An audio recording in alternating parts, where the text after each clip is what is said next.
नमस्कार, मैं हूं भूषण। आप देख रहे हैं द न्यूज 9X।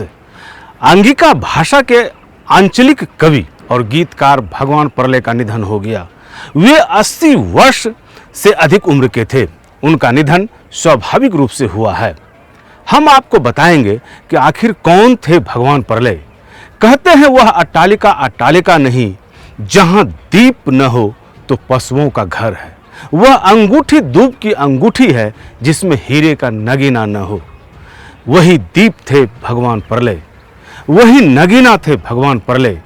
वे जिस महफिल में चले जाते वहाँ की रौनक और चमक बढ़ जाती थी। अंगिका भाषा के गीत के साथ परले जी खुद से हारमोनियम भी बजाते थे। वे जब माउथ आर्गन पर गीत गाते तो एक शमा बंध जाता था। उन्होंने जो भी गीत गाया उनकी रचना खुद की थी। उनकी गीत में महिलाओं का दर्द, गरीबी, मुफलिसी समाहित होता था।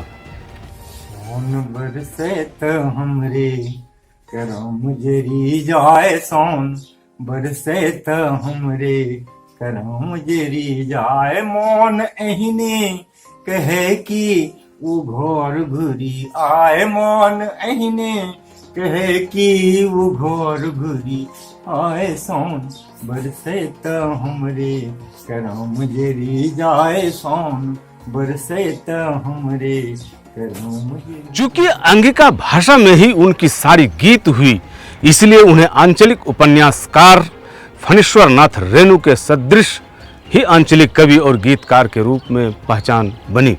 गरीबी और मुफलिसी में जन्मे सरस्वती पुत्र भगवान परले बिहार के कटिहार जिले के महेशपुर गांव के थे। कई भाषाओं के वे जानकार थे। उन्हें हिंदी, अंग्रेजी, संस्कृत, उर्दू के अलावा चाइनीज भाषा में भी महारत हासिल थी। संथाली भाषा में भी वे बोलने में बड़े वाक्पटु थे। अब थोड़ा उनके स्वभाव के बारे में जान लेते हैं। वे हंसमुख और कॉमेडियन भी थे। एक बार वे अपने एक कहानीकार दोस्त भोला प्रशांत के साथ कहीं जा रहे थे। दोस्त ने पान खिला दी। पान में पिपरमिंट डाल दिया था। पिपरमिंट थोड़ा ठंडा होता है। कुछ देर बाद ही वे हल्ला करने लगे, अरे भाई कैसा पान खिला दिया, लगता है मुंह में पछिया हवा बहने लगी है। इसी तरह उनके साथ चलने वालों का वक्त बीत जाता, पता ही नहीं चलता। भगवान परले दोनों हाथ से हस्ताक्षर करते थे। यह बात मुझे भी पता नहीं थी।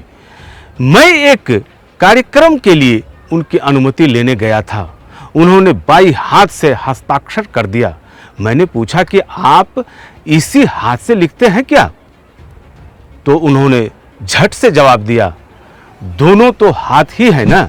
इसके अलावा उनके स्वभाव में सामाजिक क्रांति भी थी, जो उनकी कविताओं और गीतों में दिखती थी। उनके निधन पर कटिहार जिले के बराड़ी विधानसभा के पूर्व विधायक नीरज कुमार यादव ने गहरी संवेदना जताते हुए कहा कि यह समाज के लिए अपूरणीय क्षति है, जिसकी भरपाई कभी नहीं हो सकती। उन्होंने अपने संगीत के बल पर न सिर्फ इलाके बल्कि पूरे अंग बंग और मैथिल क्षेत्र में अपनी अलग पहचान बनाई।